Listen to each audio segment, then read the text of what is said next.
The American workforce. There was a time not long ago when Americans stayed at one job until retirement. But times have changed, and today it's not uncommon to change jobs quite often. In fact, according to the latest employment trends, people tend to change positions every 3 years, and experts say it's important that employees know their work rights. It really depends on the type of employment. For example, union employees and government employees typically have more rights than the average worker.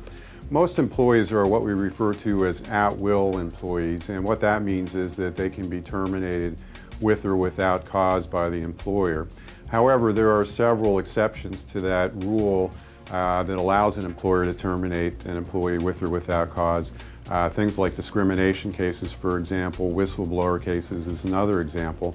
And in those circumstances, even at-will employees can bring claims against an employer who's wrongfully terminated them.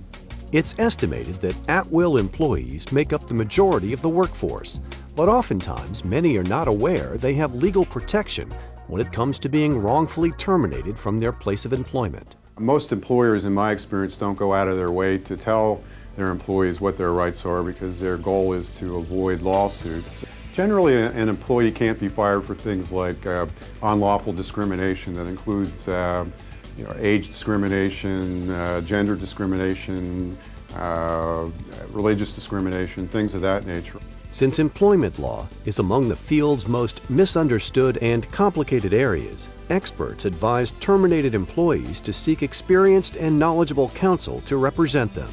Most terminated employees can usually get qualified legal help with little or no money through various types of contingency fee arrangements offered by most employment lawyers. The attorney agrees to take the case on a percentage basis. In other words, the attorney gets a percentage of any recovery in the case.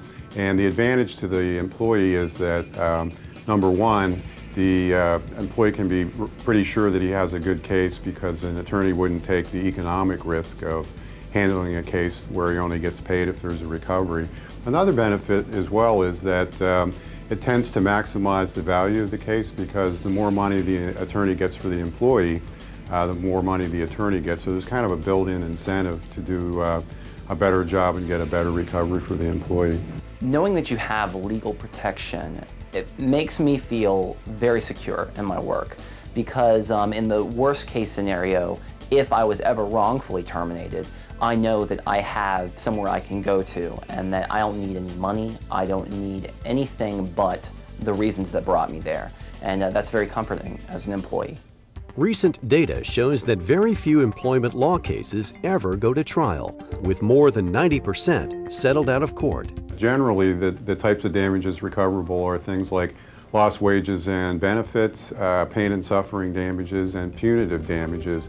Also, if it's a discrimination case, if the employee is successful at trial, he can recover reimbursement for the attorney fees. So in a situation where he's being represented on a contingency fee basis, if he's successful at trial, he can end up getting the entire recovery. Obviously, when you're terminated, your income has stopped. Now, most Americans don't think that the first thing they should do is to consult a very, very expensive attorney. But what they don't realize and need to educate themselves about is they can consult an attorney with a contingency fee plan that basically says they don't have to pay a dime until they have won the case, in which case the attorney is going to take a certain percentage of their winnings. Attorney Johnston cautions people against hiring an employment attorney who demands payment of attorney fees up front before taking on a case. The primary negative thing that can happen if the employee chooses the wrong attorney is if they pay that attorney a fee up front. Oftentimes they can lose their money. Most of those fees are non-refundable, so if they pay a fee as opposed to a contingency fee, they can lose a lot of money. They can end up even paying the other side, even paying the employer fees if the attorney doesn't properly represent them. Since 1989, the Johnston law firm has been helping Californians receive damages from trial verdicts and case settlements, which has resulted in millions of dollars in compensation. And I've represented countless of employees over the years. Well over 90% of the cases I handle are successful, and my firm only handles representations of employees. We don't represent employers. My firm handles all types of employment claims, and that includes things like discrimination cases, whistleblower cases, sexual harassment cases, wage and hour cases, overtime cases, just about any type of employment case we handle. In the future, my firm will continue to represent employees only and defend their rights in the workplace. To find out more about your legal rights as an employee or for more information about the Johnston Law Firm, call 213-291-6977 or visit employmentlawattorney.com.